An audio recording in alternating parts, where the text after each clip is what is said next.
안녕하세요. 갈대사연 극장입니다. 오늘의 사연 시작하기 앞서 구독, 좋아요 눌러주시면 재미있고 흥미로운 사연들 계속해서 보실 수 있습니다. 오늘의 사연 시작하겠습니다. 레디 액션. 오빠, 이거 챙겼어? 얇은 거 말이야. 저번처럼 두꺼운 건 느낌 별로란 말이야. 서울 종로구 평창동, 대한민국 상위 1%만이 거주한다는 고급 주택가. 그 중에서도 가장 높은 곳에 자리한 태양그룹 본가 2층 안방에서는 낯뜨거운 신음 섞인 콧소리가 흘러나오고 있었다. 윤하은은 방문 앞에 서서 떨리는 손으로 은쟁반을 받쳐들고 있었다. 쟁반 위에는 최고급 위스키와 얼음 그리고 얇은 콘돔 박스가 놓여 있었다. 문이 벌컥 열리며 속옷 차림의 여자가 튀어나왔다. 이세아였다. 그녀는 하은의 손에 들린 쟁반을 훑어보더니 비릿한 웃음을 흘렸다. 어머 언니, 센스 있네. 안 그래도 찾고 있었는데. 거기 딱 놔두고 나가요. 아, 그리고 내일 발리로 떠날 때 입을 비키니 아직 세탁 안 됐어요? 손빨래 하라고 했잖아요. 그 비싼 레이스 망가지면 언니가 책임질 거야? 하은은 입술을 꽉 깨물었다. 피맛이 비릿하게 났다. 그녀의 남편 박성준이 침대에 누워 담배를 피우며 킬킬거렸다. 야, 이세아. 적당히 해. 우리 하은이 명색이 내 와이프인데 자존심은 지켜줘야지. 하은아, 뭐해? 세아 비키니 빨리 챙겨서 가방에 넣어. 우리 비행기 시간 늦으면 내가 책임질 거야? 네. 알겠습니다, 본부장님. 하은은 남편을 남편이라 부르지 못했다. 결혼식 날 밤 성준이 그녀에게 던진 첫마디가 징그러우니까 여보라고 부르지 마. 넌 그냥 비싼 간병인일 뿐이야였기 때문이다. 하은은 고개를 숙인 채 방을 나갔다. 등 뒤로 두 남녀의 끈적한 웃음소리가 비수처럼 날아와 꽂혔다. 복도로 나오자마자 하은은 벽을 짚고 헛구역질을 했다. 위산이 역류해 목구멍이 타들어가는 것 같았다. 하지만 쉴 틈은 없었다. 1층 거실에서 시어머니 김영숙의 날카로운 목소리가 들려왔기 때문이다. 윤하은, 너 지금 어디서 농땡이를 피우는 거야? 당장 내려오지 못해. 하은은 비틀거리며 대리석 계단을 내려갔다. 거실 한가운데에는 명품 브랜드의 여행 가방들이 산처럼 쌓여 있었다. 김영숙은 소파에 다리를 꼬고 앉아 하은을 벌레 보듯 쳐다봤다. 그녀의 손에는 하얀색 가루약이 든 투명한 비닐봉지가 들려 있었다. 네, 어머님. 부르셨습니까? 너 이번에 우리가 발리로 2주 동안 여행 가는 거 알지? 성준이랑 세아 그리고 나까지. 집이 텅 빌 거야. 네, 알고 있습니다. 회장님 잘 모시고 있겠습니다. 김영숙이 입꼬리를 한쪽만 올리며 싸늘하게 웃었다. 그녀는 손에 들고 있던 비닐봉지를 하은의 앞치마 주머니에 거칠게 찔러 넣었다. 잘 모시는 거로는 부족해. 이건 특별히 구한 영양제야. 아주 강력한 거지. 회장님 식사 때마다 국에 타서 드려. 남기지 말고 싹 다. 하은은 주머니 속의 봉지를 만지작거렸다. 가루의 감촉이 서늘했다. 어머님, 이건 무슨 약인가요? 주치의 선생님 처방전에는 없던. 잔말 말고 시키는 대로 해. 김영숙이 찻잔을 바닥에 내동댕이 쳤다. 쨍그랑 소리와 함께 파편이 튀며 하은의 종아리에 붉은 생채기를 냈다. 너 내 친정 엄마 목숨 줄 누가 쥐고 있는지 잊었니? 경기도 광주 요양병원 특실비, 그리고 내 엄마 숨 쉬게 해주는 그 비싼 기계들. 내가 당장 카드 정지시키면 어떻게 될 것 같아? 오늘 밤 당장 내 엄마 송장 치르고 싶어? 하은의 얼굴이 백지장처럼 하얗게 질렸다. 어머니. 3년 전 뇌출혈로 쓰러져 의식 없이 누워있는 어머니만이 하은이 이 지옥을 버티는 유일한 이유였다. 아니요. 잘못했습니다, 어머님. 시키는 대로 하겠습니다. 그래, 진작 그럴 것이지. 명심해. 우리가 돌아왔을 때 회장님이 여전히 숨을 쉬고 계신다면 그때는 내 엄마가 대신 숨을 멈추게 될 거야. 무슨 뜻인지 알아들었겠지? 김영숙의 눈은 살기로 번들거렸다. 그것은 영양제가 아니었다. 하은은 직감했다. 이것은 살인 짓이었다. 시아버지를 죽이라는 명령. 거부하면 내 어머니가 죽는다. 하은은 떨리는 손으로 주머니를 움켜쥐었다. 대저택의 화려한 샹들리에 불빛이 오늘따라 유난히 시리게 느껴졌다. 이 거대한 감옥에서 그녀는 이제 살인자가 되어야 했다. 시간을 거슬러 올라가 보자. 윤하은이 이 지옥 같은 평창동 저택에 발을 들이게 된 것은 정확히 3년 전 차가운 겨울바람이 불던 날이었다. 당시 하은은 K대학교 경영학과를 수석으로 졸업하고도 취업 전선에서 고전하고 있었다. 스펙은 완벽했지만 흑수저라는 꼬리표와 병석에 누운 홀어머니를 부양해야 한다는 현실은 면접관들에게 부담스러운 요소였다. 낮에는 편의점, 밤에는 대리운전, 주말에는 식당 설거지까지 하며 버티던 그녀에게 기적 같은 제안이 들어온 것은 태양그룹 비서실 최종 면접장이었다. 면접관으로 들어온 것은 당시 태양그룹의 안주인 김영숙이었다. 그녀는 하은의 이력서를 훑어보더니 대뜸 물었다. 자존심 센 편인가? 아니요. 필요한 상황이라면 자존심 같은 건 얼마든지 버릴 수 있습니다. 어머니 병원비가 밀려 있군. 5천만 원이라. 꽤 큰 돈이야. 김영숙은 하은의 가장 아픈 곳을 아무렇지 않게 찔렀다. 하은이 고개를 숙이자 김영숙은 묘한 미소를 지으며 제안했다. 우리 아들 박성준 본부장의 아내가 되어주게. 기간은 3년. 그동안 자네 어머니의 병원비 전액 지원은 물론이고 최고급 시설로 옮겨주지. 그리고 계약이 끝나면 현금 10억과 강남 아파트 한 채를 주겠네. 하은은 귀를 의심했다. 재벌가 며느리라니. 드라마에서나 보던 신데렐라 스토리가 자신에게 일어날 리 없었다. 이유가 무엇입니까? 저 같은 사람을 굳이. 우리 성준이가 좀 자유분방해. 이미지가 좋지 않지. 그런데 자네처럼 성실하고 가난하지만 꿋꿋하게 살아온 명문대 출신 여자가 아내가 된다면 언론이 아주 좋아할 거야. 현대판 신데렐라 순애보 박성준. 태양그룹 주가 부양을 위한 이미지 메이킹이 필요해. 자네는 그냥 그 그림에 맞춰 웃어주기만 하면 돼. 하은은 망설였다. 하지만 며칠 뒤 병원에서 어머니의 수술비 독촉 전화가 걸려왔을 때 그녀는 결국 악마의 손을 잡고 말았다. 결혼식은 성대했다. 서울 신라호텔 다이너스티홀에서 열린 결혼식에는 정재계 인사들이 총출동했다. 수천 개의 꽃송이와 화려한 조명 아래서 하은은 세상에서 가장 행복한 신부처럼 웃어야 했다. 박성준은 하은의 손을 잡고 하객들을 향해 다정하게 손을 흔들었지만 귓가에 들리는 그의 속삭임은 차가웠다. 웃어. 입꼬리 더 올려. 내 몸값 50억짜리 쇼야. 실수하면 알지. 그날 밤 신혼여행 대신 끌려온 평창동 본가에서 하은은 자신의 진짜 위치를 깨달았다. 웨딩드레스를 벗기도 전에 김영숙은 하은의 얼굴에 걸레를 던졌다. 이제 쇼는 끝났어. 2층 끝방으로 올라가. 내 시아버지 박진만 회장님 방이다. 똥 기저귀 갈고 욕창 생기지 않게 이 시간마다 체위 변경해. 그게 내가 밥값 하는 길이야. 그때부터였다. 하은은 태양그룹의 며느리가 아니었다.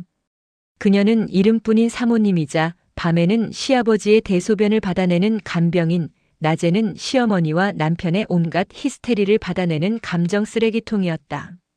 박진만 회장은 3년 전 의문의 사고로 뇌를 다쳐 움직일 수도 말을 할 수도 없는 상태였다.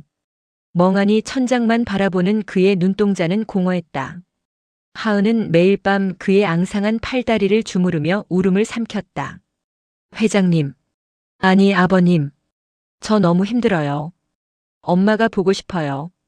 근데 엄마를 살리려면 제가 여기서 죽은 듯이 버텨야 해요. 하은의 눈물이 박진만의 손등 위로 뚝뚝 떨어졌다.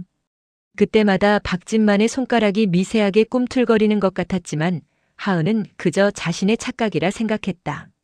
남편 박성준은 결혼 후 일주일도 되지 않아 내연녀들을 집으로 끌어들이기 시작했다. 처음엔 몰래 만나더니 나중에는 아예 보란 듯이 거실에서 뒹굴었다. 하은이 보는 앞에서 그들은 서로를 탐닉했고 하은에게 뒷정리를 시켰다. 야 윤하은. 이 와인 뭐야? 맛이 왜 이래? 싸구려 가져다 놨어? 내 수준에 딱 맞는 걸로 골랐냐? 성준이 와인 잔을 하은의 얼굴에 뿌린 적도 있었다. 붉은 와인이 하얀 블라우스에 피처럼 번져나갔다. 하은은 죄송하다는 말을 기계처럼 내뱉으며 바닥을 닦았다. 자존심 따위는 이미 3년 전 계약서에 도장을 찍던 날 버렸다. 그녀는 철저히 고립되어 있었다. 핸드폰은 도청되고 있었고 외출은 한 달에 한 번 병원 방문 때만 허락되었다. 그것도 감시원을 대동한 채로. 그렇게 3년이 흘렀다. 하은은 말라갔고 눈빛은 생기를 잃어갔다. 하지만 마음속 깊은 곳에는 도끼가 자라나고 있었다. 언젠가는 이 지옥에서 벗어나리라. 그 희망 하나로 버텼다. 그런데 오늘 김영숙이 건넨 그 하얀 가루가 하은의 마지막 희망마저 짓밟으려 하고 있었다. 살인. 그들은 이제 하은에게 영혼까지 팔라고 강요하고 있었다. 발리로 떠나기 전날 밤 평창동 저택에는 기묘한 긴장감이 감돌았다. 이세아는 마치 이 집의 안주인이라도 된 것처럼 저택 곳곳을 누비며 하은에게 지시를 내렸다. 언니, 내 여권 챙겼어요? 그리고 면세점에서 찾을 물건 리스트, 내 카톡으로 보냈으니까 확인해서 정리해놔요. 아, 맞다. 오빠가 그러는데 이번 여행 가서 프러포즈 할 거래요. 나한테. 웃기지 않아요? 유부남이 프러포즈라니. 세아는 하은의 속을 박박 긁어대며 깔깔거렸다. 그녀의 손가락에는 물방울 다이아몬드 반지가 번쩍였다. 하은의 결혼 반지는 큐빅이었는데 내연녀의 반지는 진짜 다이아몬드였다. 네, 다 준비해뒀습니다. 아가씨. 아가씨? 호칭이 좀 거슬리네. 곧 사모님 소리 듣게 될 테니까 봐줄게요. 이번 여행 다녀오면 오빠가 이혼 서류 정리한다고 했거든요. 언니 위자료는 챙겨줄 테니까 너무 걱정 마요. 아, 물론 언니 엄마 병원비는 이제 언니가 알아서 해야겠지만. 하은은 주먹을 꽉 쥐어 손톱이 살을 파고들게 했다. 이혼? 어머니 병원비 중단? 김영숙이 시킨 일을 처리하지 않으면 버려질 것이고 처리한다면 살인자가 되어 감옥에 갈 것이다. 어느 쪽이든 하은에게 미래는 없었다. 저녁 식사 시간 식탁에는 김영숙, 박성준, 이세아가 둘러앉아 스테이크를 썰고 있었다. 하은은 그들 곁에 서서 빈 와인 잔을 채우고 있었다. 어머니, 이번 여행 기대돼요. 발리 풀빌라 예약 잘 됐죠? 성준이 고기를 씹으며 물었다. 그럼. 하루 숙박비만 1,000만 원이 넘는 곳이야. 가서 푹 쉬다 오자꾸나. 여기 일은 걱정 말고. 김영숙이 의미심장한 눈빛으로 하은을 쏘아보았다. 유나은, 너 내 말 명심하고 있지? 회장님 식사 아주 특별하게 챙겨드려야 해. 네, 어머님. 대답이 작다. 네, 알겠습니다. 명심하겠습니다. 하은의 목소리가 가늘게 떨렸다. 식사가 끝나고 그들이 2층으로 올라가 짐을 마무리하는 동안 하은은 1층 주방 구석에 쭈그리고 앉았다. 앞치마 주머니 속에 가루약 봉지가 천근만근 무겁게 느껴졌다. 그녀는 핸드폰을 꺼내 갤러리에 저장된 어머니의 사진을 보았다. 산소호흡기를 낀 채 앙상하게 마른 어머니.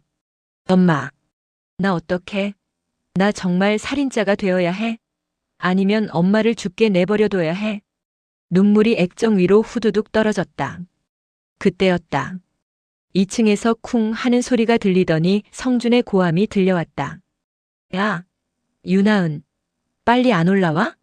세아 가방 안 다치잖아. 하은은 눈물을 훔치고 2층으로 뛰어 올라갔다. 복도 끝방 회장님의 방문이 살짝 열려 있었다. 하은은 잠시 멈칫했다. 어둠 속에 누워있는 시아버지. 내일이면 내가 죽여야 할 사람. 그녀는 홀린 듯 회장님의 방으로 들어갔다. 퀴퀴한 양 냄새와 소독약 냄새가 섞인 방. 박진만 회장은 여전히 천장만 응시하고 있었다. 하은은 침대 옆에 무릎을 꿇었다. 그리고 떨리는 손으로 박진만의 앙상한 손을 잡았다. 아버님, 죄송해요. 저들이 아버님을 죽이래요. 안 그러면 우리 엄마가 죽어요. 저 정말 무서워요. 아버님은 아무것도 모르시죠? 차라리 모르시는 게 나아요. 고통 없이. 그렇게 가시는 게 나을 수도 있어요. 하은은 오열했다. 자신의 처지가 그리고 이 잔인한 선택을 강요받는 현실이 너무나 원망스러웠다. 그런데 그 순간이었다. 하은의 손을 잡고 있던 박진만의 손가락에 강한 힘이 들어갔다. 단순히 근육 경련이 아니었다. 누군가의 손을 꽉 움켜쥐는 명확한 의지가 담긴 악력이었다. 하은은 소스라치게 놀라 고개를 들었다. 어둠 속에서 박진만의 눈동자가 하은을 똑바로 응시하고 있었다. 3년간 보아왔던 그 흐리멍덩한 눈빛이 아니었다. 형형하게 빛나는 살아있는 맹수의 눈빛이었다. 박진만의 입술이 천천히 달싹였다. 목소리는 갈라지고 쉬었지만 발음은 또렷했다. 그 약, 넣지 마라. 하은은 숨이 멎는 것 같았다. 귀신을 본 듯 온몸이 굳어버렸다. 아, 아버님? 박진만이 하은의 손을 더욱 세게 끌어당기며 낮게 속삭였다. 놈들이 떠나면 그때 이야기하자. 나는 미치지도 아프지도 않았다. 창밖에서 번개가 번쩍이며 방 안을 환하게 비췄다. 박진만의 얼굴에는 서늘한 분노와 함께 기묘한 웃음이 서려 있었다. 이 집구석 청소. 이제 시작해야지. 하은의 심장이 터질 듯이 요동치기 시작했다. 지옥의 밑바닥에서 예상치 못한 구원자가 눈을 떴다. 검은 세단이 평창동 저택의 육중한 철문을 빠져나가는 소리가 들렸다. 타이어가 자갈을 밟는 소리조차 신경질적으로 들렸다. 하은은 2층 테라스 커튼 뒤에 숨어 그들이 탄 리무진이 언덕 아래로 완전히 사라질 때까지 숨조차 제대로 쉬지 못했다. 빨간 미등이 어둠 속으로 점이 되어 사라지자 그제야 참고 있던 숨이 턱 밑까지 차올랐다. 집안은 순식간에 정막에 휩싸였다. 수백 평에 달하는 이 대저택에 이제 남은 것은 오직 두 사람뿐이었다. 아니, 정확히 말하면 살인을 강요받은 여자와 살해당할 위기에 처한 남자였다. 하은은 떨리는 손으로 앞치마 주머니 속에 비닐봉지를 꺼냈다. 김영숙이 쥐어준 하얀 가루. 이것만 국에 타서 먹이면 모든 게 끝난다. 어머니를 살릴 수 있다. 하지만 동시에 나는 영원히 씻을 수 없는 죄인이 된다. 그녀는 거실 바닥에 주저앉았다. 대리석 바닥의 냉기가 무릎을 타고 심장까지 올라왔다. 어떡해. 나 정말 어떡해. 그녀의 흐느낌이 텅 빈 거실을 울렸다. 그때였다. 쿵, 쿵. 천장을 울리는 둔탁한 소리. 위층, 바로 회장님의 방에서 난 소리였다. 하은은 소스라치게 놀라 고개를 들었다. 분명 침대에 누워만 계신 분이었다. 몸을 뒤척이는 소리치고는 너무나 규칙적이고 묵직했다. 마치 누군가 걷는 듯한 소리. 어제 밤의 기억이 스쳤다. 천둥 소리와 함께 들었던 그 낮은 목소리. 그 약, 넣지 마라. 꿈이었을까? 극도의 스트레스가 만들어낸 환청이었을까?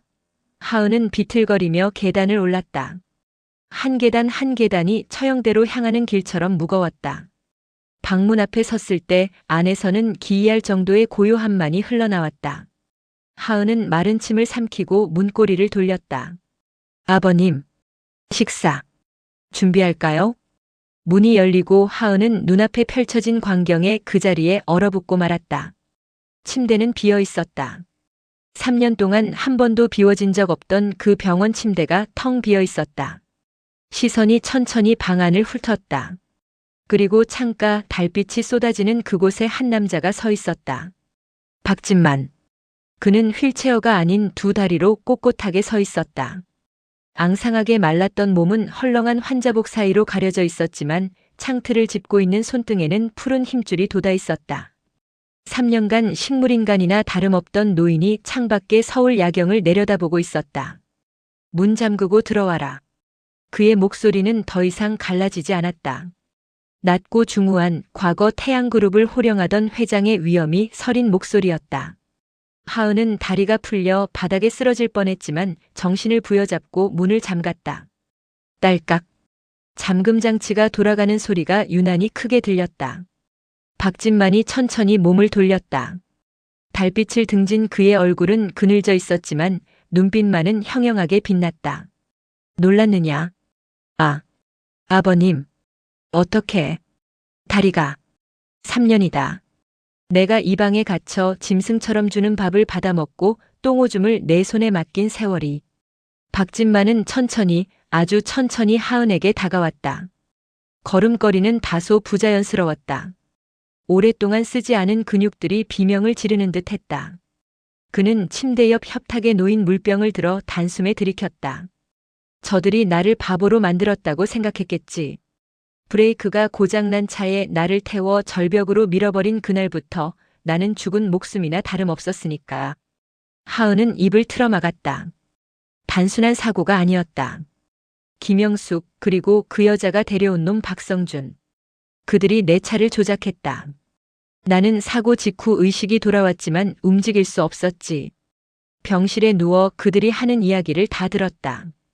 이 늙은이가 빨리 죽어야 회사가 우리 거가 되는데 그냥 산소호흡기를 떼버릴까. 그 저주스러운 말들을. 박진만의 주먹이 부들부들 떨렸다.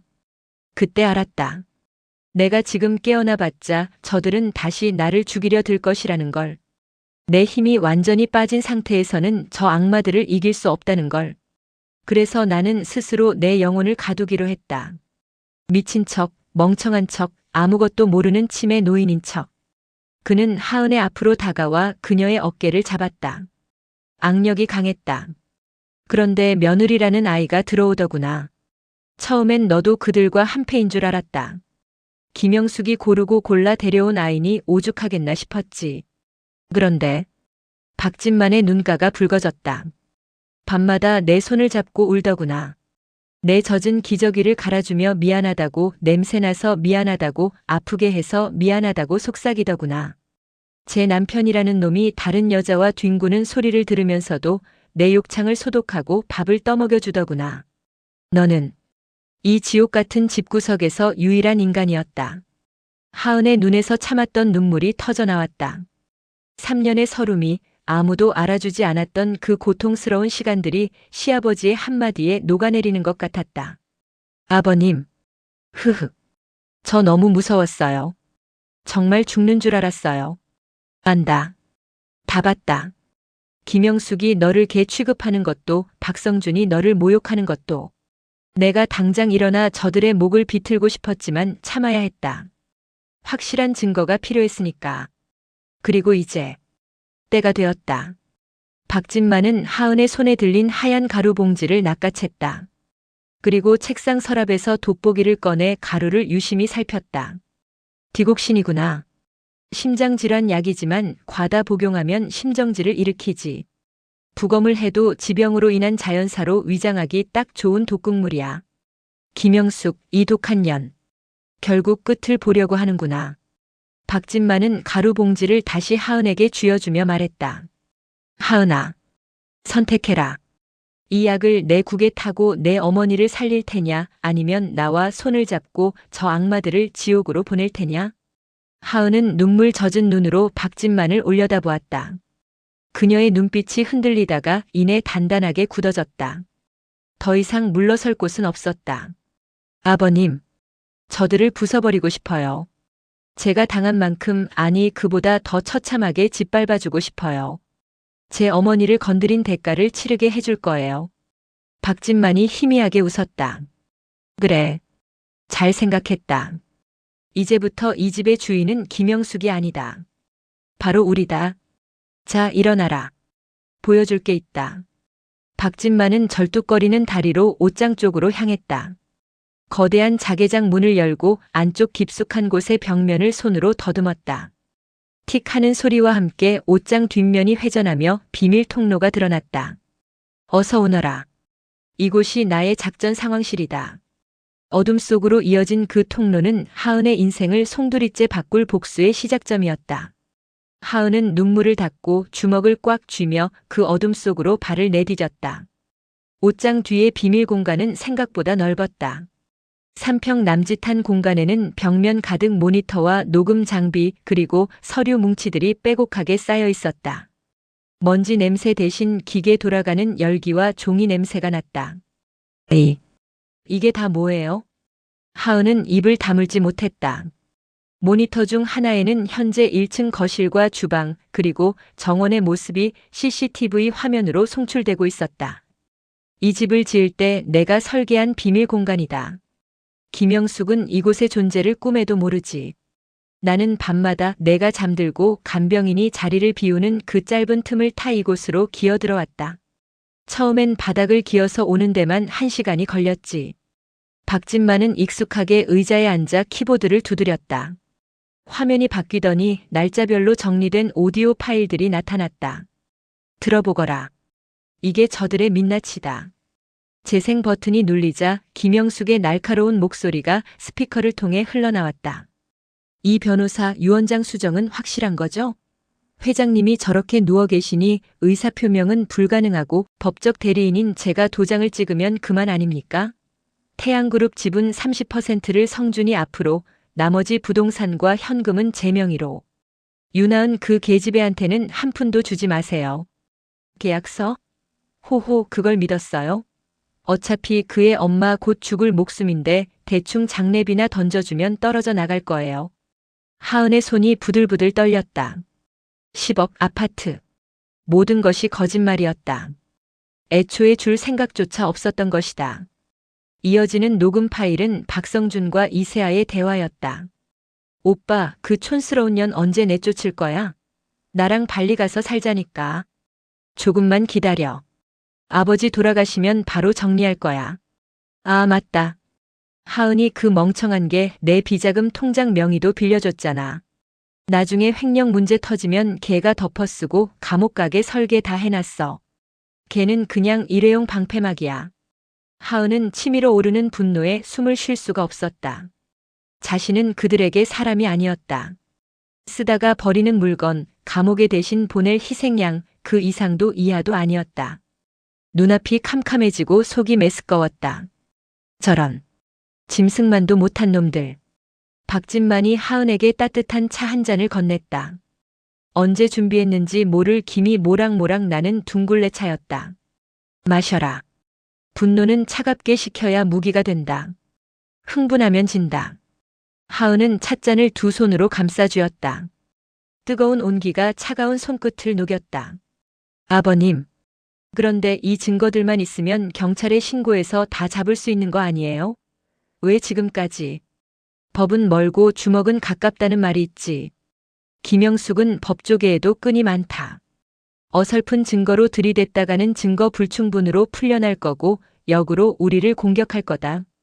나는 저들을 단순히 감옥에 보내는 것으로 만족할 수 없다. 박진만의 눈빛이 차갑게 번뜩였다.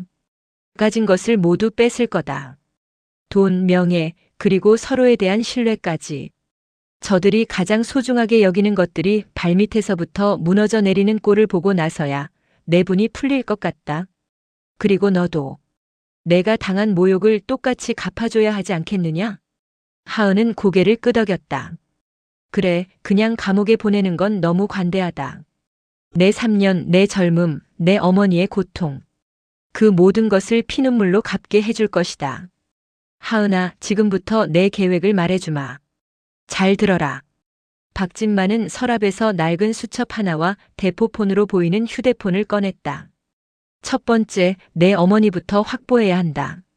김영숙이 발리에 있는 동안 내 어머니를 안전한 곳으로 옮겨야 해. 내가 믿을 수 있는 유일한 사람이 있다. 내 옛 운전기사였던 최 기사다. 그가 도와줄 거다. 하지만 병원비를 김영숙이 쥐고 있는데 옮기면 바로 알게 되지 않을까요? 그래서 연극이 필요하다. 병원 측에는 김영숙의 지시라고 속이고 아주 위급한 상황이라 상급병원으로 이송한다고 둘러댈 거다. 서류 조작은 내가 이미 해놨다. 김영숙의 인감도장, 내가 복사해 둔 게 있거든. 박진만은 씩 웃었다. 치매 노인 행세를 하면서도 그는 김영숙이 금고를 여는 패턴, 인감을 두는 위치를 모두 파악하고 있었던 것이다. 두 번째, 발리에 있는 놈들을 안심시켜야 한다. 너는 매일 김영숙에게 보고를 해라. 회장님 상태가 점점 안 좋아지십니다. 약 기운이 도나 봅니다 하고 거짓 보고를 올려. 놈들이 안심하고 샴페인을 터뜨리게 만들어라. 그리고 마지막. 그들이 귀국하는 날 성대한 환영 파티를 열어줄 거다. 제삿밥이 될 마지막 만찬을. 밤이 깊어갔다. 비밀의 방 안에서 두 사람은 머리를 맞대고 복수의 시나리오를 짰다. 하은은 더 이상 떨지 않았다. 그녀는 박진만에게 회사의 재무 구조, 김영숙이 빼돌린 자금의 흐름, 이중장부의 위치 등을 상세히 교육받았다. 명문대 수석 졸업생의 명석한 두뇌가 3년 만에 다시 빛을 발하기 시작했다. 하은아, 너는 머리가 좋구나. 성준이 놈이 아니라 내가 내 아들이었어야 했다. 박진만의 칭찬에 하은은 씁쓸하게 웃었다. 아들이었다면 며느리로 들어와 이런 꼴을 당하진 않았겠죠. 미안하다. 정말 미안하다. 아니에요, 아버님. 지금은 사과하실 때가 아니에요. 칼을 갈 때죠. 새벽 4시. 창밖이 푸르스름하게 밝아오고 있었다. 하은은 옷장 문을 닫고 침실로 돌아왔다. 거울 속에 비친 자신의 얼굴을 보았다. 초췌하지만 눈빛만은 살아있었다. 도끼를 품은 여자의 눈이었다. 그녀는 핸드폰을 들어 발리에 도착했을 김영숙에게 메시지를 보냈다. 어머님, 회장님께 약 드렸습니다. 식사를 거의 못하시고 호흡이 거칠어지셨습니다. 편안히 여행 즐기세요. 전송 버튼을 누르는 손가락에 힘이 들어갔다. 이제 주사위는 던져졌다. 발리에서의 첫날, 김영숙은 쾌재를 불렀다. 하은에게서 온 메시지는 그녀가 원하던 바로 그 내용이었다. 늙은이가 죽어가고 있다. 2주 뒤 귀국하면 장례식만 치르면 된다. 태양그룹은 이제 완전히 자신의 것이었다. 어머니, 왜 그렇게 기분이 좋으세요? 풀빌라 선베드에 누워 칵테일을 마시던 성준이 물었다. 성가신 일이 아주 잘 풀리고 있거든. 우리 며느리가 일을 아주 잘해. 멍청해서 시키는 건 또 고지고대로 하잖니. 걔가 좀 맹하긴 하죠. 그러니까 제가 데리고 살았죠. 그들이 지구 반대편에서 승리의 축배를 들고 있을 때 서울 평창동의 윤하은은 검은색 모자와 마스크로 얼굴을 가리고 집을 나섰다. 오늘은 어머니를 구출하는 날이었다. 박진만 회장이 알려준 대로 집 근처 편의점 앞에서 낡은 트럭 한 대가 기다리고 있었다. 운전석에는 백발이 성성한 노인이 앉아 있었다. 최 기사였다. 작은 사모님 되십니까? 네, 기사님. 말씀 많이 들었습니다. 회장님께서 정말 깨어나신 겁니까? 최 기사의 눈시울이 붉어져 있었다. 30년을 모신 주인이 치매에 걸려 비참하게 무너지는 꼴을 보며 가슴을 쳤던 충신이었다. 네. 아주 건강하십니다. 지금은 집에서 CCTV로 저희를 지켜보고 계실 거예요. 감사합니다. 정말 감사합니다, 신이시여. 최 기사는 굵은 눈물을 훔치고 핸들을 잡았다. 갑시다. 사부인 모시러 가야죠. 트럭은 경기도 광주에 있는 요양병원으로 질주했다. 하은의 심장은 터질 것 같았다. 병원에 도착한 하은은 미리 준비한 위조 서류를 원무과에 내밀었다. 태양그룹 회장실 직인이 찍힌 서류였다. 회장님 특별 지시입니다. 환자분 상태가 위중하여 서울 본원 VIP실로 이송하랍니다. 지금 앰뷸런스 대기 중이고요. 병원비 미납금은 이 카드로 일시불 결제하겠습니다. 하은은 박진만이 건네준 블랙카드를 내밀었다.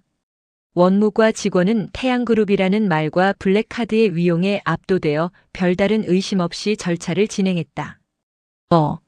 엄마. 병실 문을 열자 기계 소리만 가득한 방에 누워있는 어머니가 보였다. 3년 만에 가까이서 보는 어머니의 얼굴은 너무나 작아져 있었다. 하은은 울컥 솟구치는 눈물을 삼키며 어머니의 손을 잡았다. 엄마, 나왔어. 이제 갈 거야. 좋은 곳으로, 안전한 곳으로. 이제 아무도 엄마 가지고 나 협박 못해. 사설 구급대원들이 어머니를 이동식 침대로 옮겼다. 하은은 구급차에 동승했다. 최 기사의 트럭이 그 뒤를 따랐다. 그들이 향한 곳은 서울대학병원이 아니었다. 박진만 회장이 차명으로 소유하고 있던 강원도 깊은 산속의 개인 별장이었다. 그곳에는 이미 박진만이 섭외한 신뢰할 수 있는 간호사와 최신 의료 장비가 세팅되어 있었다. 여기입니다. 공기도 좋고 무엇보다 김영숙이 절대 찾을 수 없는 곳이죠. 최 기사가 별장의 문을 열며 말했다.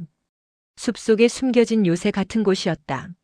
어머니를 침대에 눕히고 바이탈 사인이 안정적인 것을 확인한 후에야 하은은 다리에 힘이 풀려 주저앉았다. 이제 됐다. 엄마는 안전해. 가장 큰 약점이 사라졌다. 이제 김영숙이 무슨 협박을 해도 하은은 흔들리지 않을 것이다. 그때 하은의 주머니 속 핸드폰이 울렸다. 김영숙이었다. 하은은 심호흡을 하고 목소리를 가다듬었다. 평소에 주눅든 겁에 질린 목소리로 연기를 시작했다. 네. 어머님. 어떻게 됐니? 오늘 상태는? 아침부터 숨을 잘 못 쉬세요. 식사는 아예 못 넘기시고요. 계속 주무시기만 합니다. 어떡하죠? 의사를 불러야 할까요? 아니, 절대 안 돼. 내가 갈 때까지 외부인은 들이지 마. 주치의도 부르지 마. 그냥 조용히 가게 둬. 그게 회장님을 위한 길이야. 알았어? 네. 알겠습니다. 무서워요, 어머님. 무섭긴 뭐가 무서워. 곧 편해지실 분한테. 아무튼 계속 지켜보고 숨 끊어지면 바로 연락해. 119 부르지 말고 나한테 먼저 해. 알겠지? 네. 전화를 끄는 하은의 입가에 싸늘한 미소가 번졌다. 조용히 가게 두라고요? 아니요, 어머님. 아주 시끄럽게 온 세상이 다 알게 떠나보내드릴게요. 당신들의 그 추악한 죄악들을. 하은은 별장을 나서며 밤하늘을 올려다보았다. 서울 하늘보다 별이 훨씬 많았다. 기다리세요, 아버님. 이제 제가 돌아갑니다. 사냥 준비하러. 하은은 다시 최 기사의 트럭에 올라탔다. 평창동 저택으로 돌아가는 길, 그녀는 더 이상 피해자가 아니었다. 그녀는 태양그룹이라는 거대한 제국을 무너뜨리고 다시 세울 가장 위험하고 치명적인 설계자였다. 2주가 흘렀다. 평창동 대저택은 폭풍이 몰아치기 직전의 바다처럼 고요하고도 무거웠다. 하은은 거실 한가운데 서서 마지막 점검을 하고 있었다. 샹들리에는 눈이 부시게 닦여 있었고 바닥 대리석은 거울처럼 빛났다. 식탁 위에는 최고급 은식기와 붉은 장미가 장식되어 있었다.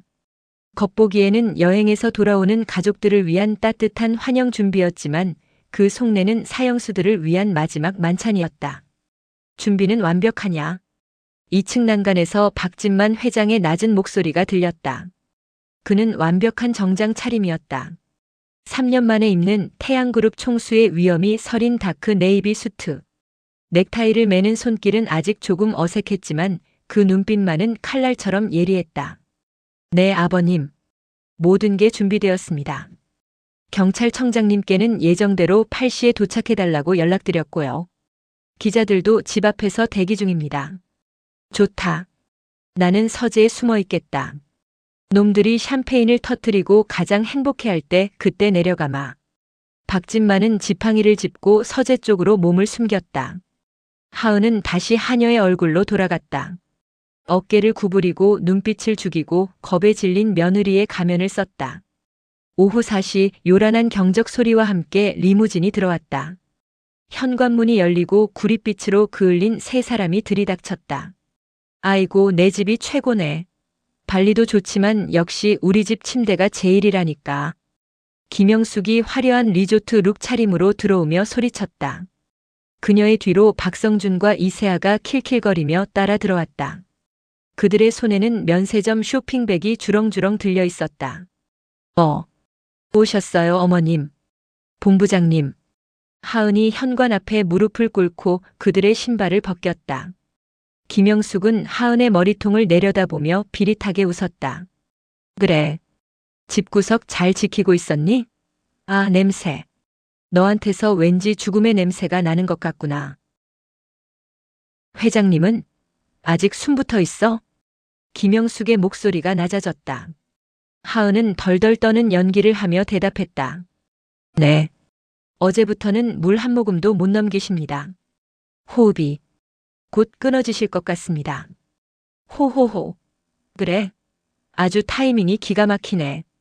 우리가 오자마자 가주시니 장례 치르기도 딱 좋고 말이야. 이세아가 옆에서 거들었다. 어머님, 그럼 오늘 저녁은 축하 파티 겸 장례 전야제인가요? 오빠, 나 검은색 드레스 안 샀는데 어떡해? 괜찮아, 세아야. 내가 입으면 상복도 패션이지. 하은아, 짐 올려두고 저녁 준비해. 스테이크 굽고 와인은 로만의 꽁띠로 따. 오늘 같은 날 싸구려 마실 순 없잖아. 성준이 하은의 엉덩이를 발로 툭 차며 지나갔다. 하은은 모멸감을 참으며 고개를 숙였다. 네, 알겠습니다. 저녁 7시. 다이닝 룸은 화려했다. 최고급 한우 스테이크와 랍스터 그리고 병당 수천만 원을 호가하는 와인이 식탁을 채웠다. 김영숙, 박성준, 이세아 세 사람은 세상에서 가장 행복한 표정으로 잔을 부딪혔다. 태양그룹의 새로운 미래를 위하여. 위하여. 쨍 하는 소리와 함께 붉은 와인이 그들의 목구멍으로 넘어갔다. 하은은 식탁 구석에 서서 그 모습을 지켜보았다. 김영숙이 스테이크를 썰며 하은에게 물었다. 야, 윤하은. 너 엄마는? 아직 안 죽었니? 네. 아직은요. 끈질기네. 그 어미의 그 딸이라고. 회장님 가시고 나면 내 엄마 병원비도 정리해야지. 이제 너한테 줄 돈 따위 없어. 그냥 내 엄마 데리고 나가서 살길 찾아봐. 아, 물론 빈손으로. 어머님 너무하시네요. 그래도 3년 동안 똥오줌 받아냈는데 차비라도 쥐어주세요. 이세아가 비웃으며 말했다. 성준은 그저 낄낄거릴 뿐이었다. 하은아, 너 그동안 수고했다. 내가 위자료 대신 팁은 좀 줄게. 5만 원짜리 몇 장이면 되냐? 그들은 하은을 그리고 생명을 조롱하고 있었다.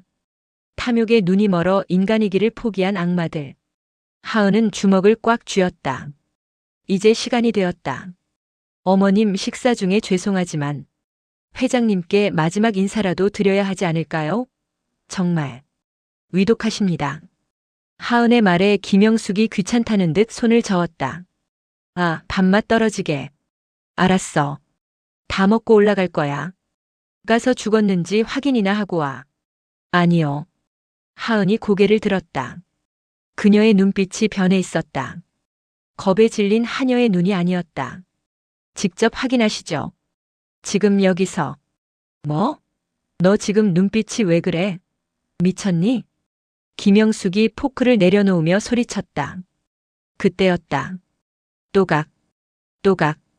2층 계단에서 구두 소리가 들려왔다.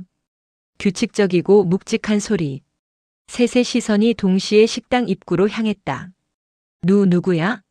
도우미 아줌마 안 퇴근시켰어? 성준이 짜증스럽게 소리쳤다. 하지만 어둠 속에서 걸어나온 사람은 도우미가 아니었다. 완벽한 수트 차림에 지팡이를 짚은 노신사. 백발을 단정하게 빗어넘기고 그 어느 때보다 강렬한 눈빛을 한 남자. 박진만 회장이었다. 식당 안의 공기가 순식간에 얼어붙었다. 김영숙의 손에서 와인 잔이 미끄러져 바닥에 떨어졌다. 쨍그랑. 붉은 파편이 튀었지만 아무도 움직이지 못했다. 저녁 메뉴가 아주 훌륭하군. 내 장례식 음식치고는 말이야. 박진만의 목소리가 식당을 쩌렁쩌렁 울렸다. 여보? 김영숙의 입술이 파르르 떨렸다. 얼굴은 밀랍 인형처럼 하얗게 질려 있었다. 그녀는 눈을 비비고 다시 보았다. 환영이 아니었다. 분명 3년간 침대에 송장처럼 누워있던 남편이 두 다리로 서서 자신을 노려보고 있었다. 아, 아버지. 박성준은 의자에서 뒤로 넘어질 뻔하며 물러났다. 이세아는 비명을 지르며 입을 틀어막았다. 박진만은 천천히 아주 위엄있게 식탁 상석으로 걸어갔다. 하은이 재빨리 의자를 빼주었다. 박진만은 자리에 앉아 식탁 위에 스테이크를 내려다보았다. 내가 없는 동안 아주 호의호식했더구나. 나는 죽을 받아먹는 동안 너희는 내 돈으로 매일 밤 파티를 벌였어. 이게 어떻게? 당신 치매잖아. 걷지도 못하잖아. 의사가 평생 못 일어난다고 했는데. 김영숙이 횡설수설하며 더듬거렸다. 박진만은 하은이 따라준 물을 한 모금 마시고 차갑게 웃었다. 의사? 그 돌팔이 놈 매수한 게 누구였지? 김영숙, 당신 아니었나? 나를 식물인간 판정 내리는 대가로 병원장 자리 약속했잖아. 그게 무슨. 그리고 박성준. 내 차 브레이크 오일 라인에 구멍 낸 정비공. 내가 사주했지? 그 정비공이 필리핀으로 도망가기 전에 내가 잡아다 놓은 건 아느냐? 성준의 턱이 덜덜 떨리기 시작했다. 아, 아닙니다. 아버지, 오해십니다. 저는 절대. 닥쳐라. 박진만이 지팡이로 식탁을 내리쳤다. 접시들이 튀어오르고 촛대가 넘어졌다. 3년이다. 내가 눈을 뜨고 귀를 열고 너희가 짓거리는 모든 추악한 말들을 다 들었다. 내 유산을 어떻게 나눌지, 나를 언제 죽일지, 하은이를 어떻게 쫓아낼지. 내가 미친 척 연기하는 동안 너희는 안심하고 본색을 드러냈지. 박진만은 품에서 리모컨을 꺼내 벽에 걸린 대형 스크린을 켰다. 화면에는 하은과 박진만이 밤마다 모은 증거 영상들이 파노라마처럼 펼쳐졌다. 성준이 이세아와 뒹굴며 횡령 계획을 세우는 모습, 김영숙이 변호사와 이중장부를 조작하는 모습, 그리고 결정적으로 이건 특별히 구한 영양제야. 회장님 국에 타서 드려. 우리가 돌아왔을 때 숨이 붙어 있으면 내 엄마가 죽어. 화면 속 김영숙이 독약을 건네며 하은을 협박하는 장면이 고화질로 재생되었다. 아, 꺼. 당장 꺼. 김영숙이 머리를 감싸쥐며 비명을 질렀다. 이건 조작이야. 요즘 딥페이크니 뭐니 그런 거 많다며. 유나은 전현이 꾸민 짓이야. 여보 믿지 마요. 전현이 당신 재산 노리고 이간질하는 거라고요. 김영숙은 끝까지 발악했다. 그녀는 식탁에 놓인 나이프를 집어들고 하은에게 달려들 기세였다. 유나은, 내가 감히 나를 함정에 빠뜨려? 하지만 하은은 눈 하나 깜짝하지 않았다. 그녀는 주머니에서 김영숙이 주었던 투명 비닐봉지를 꺼내 식탁 위에 던졌다. 어머님이 주신 영양제 여기 그대로 있습니다. 국과수 감식 결과도 나왔고요. 치사량의 디곡신. 이걸 먹이고 자연사로 위장하려고 하셨죠? 그리고 죄는 저한테 뒤집어 씌우고 제 어머니 호흡기를 떼려고 하셨고요. 하은의 목소리는 차분했지만 서늘했다. 어머님 이제 끝났어요. 당신들의 쇼는. 그때 현관 밖에서 요란한 사이렌 소리가 들려왔다. 붉고 푸른 경광등 불빛이 거실 창문을 가득 채웠다. 무슨. 박성준이 창가로 기어갔다. 경찰이야. 경찰이 왔어. 이세아는 나는 몰라요. 나는 그냥 여자친구일 뿐이라고요. 라고 소리치며 도망치려 했지만 하은이 그녀의 앞을 막아섰다. 어딜 가시려고요, 아가씨. 횡령 공모 및 증거인멸, 그리고 살인 미수방조. 아가씨도 당당한 공범이에요. 같이 가셔야죠. 하은의 눈빛에 이세아는 자리에 주저앉아 오줌을 지렸다. 화려했던 명품 드레스가 젖어들어갔다. 현관문이 부서질 듯 열리고 제복을 입은 경찰들과 검찰 수사관들이 들이닥쳤다. 그 선두에는 서울지방경찰청장이 직접 서 있었다. 박진만 회장님 신고받고 출동했습니다.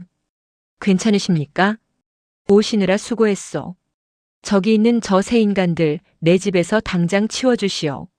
혐의는 살인 미수 횡령 배임 사기. 뭐 갖다 붙일 건 차고 넘칠 거요. 수사관들이 김영숙과 박성준에게 다가갔다. 은색 수갑이 차가운 소리를 내며 그들의 손목에 채워졌다. 이거나. 내가 누군 줄 알아? 나 태양그룹 사모야. 내 변호사 불러. 김앤장 변호사 당장 오라 그래. 김영숙은 악귀처럼 소리를 지르며 발버둥 쳤다. 우아함이라곤 찾아볼 수 없는 추악한 민낯이었다. 변호사? 박진만이 코웃음을 쳤다. 당신이 믿는 그 로펌들 이미 내가 다 손써놨어. 아무도 당신 변호 안 맡을 거야. 당신이 빼돌린 비자금 장부 내가 검찰에 다 넘겼거든. 당신은 이제 빈털털이야. 아, 안 돼. 내 돈. 내 회사. 김영숙은 바닥에 주저앉아 통곡했다. 돈. 그녀에게는 남편도 자식도 아닌 돈이 전부였다. 그 돈이 사라진다는 사실이 감옥에 가는 것보다 더 큰 고통인 듯 했다. 박성준은 비굴하게 박진만의 바짓가랑이를 잡고 매달렸다. 아버지, 잘못했어요. 엄마가 시킨 거예요. 저는 아무것도 몰랐어요. 저 아들이잖아요. 핏줄이잖아요. 핏줄? 박진만은 지팡이로 성준의 손을 쳐냈다. 내 놈은 내 핏줄이 아니야. 김영숙이 데려온 뻐꾸기 새끼지. 내가 거두어 키워줬더니 은혜를 원수로 갚아? 내 놈 친아버지가 누군지나 아느냐? 도박판에서 뒹구는 사기꾼이다. 그 더러운 피가 어디 가겠어. 성준의 눈이 휘둥그레졌다. 출생의 비밀까지 박진만은 이미 모든 것을 알고 있었다. 끌고 가. 수사관들이 성준을 질질 끌고 나갔다. 이세아 역시 화장이 범벅이 된 채 울부짖으며 끌려갔다. 마지막으로 김영숙이 끌려나가며 하은을 노려보았다. 유나은. 내년이 어떻게 나한테. 하은은 김영숙에게 한 걸음 다가갔다.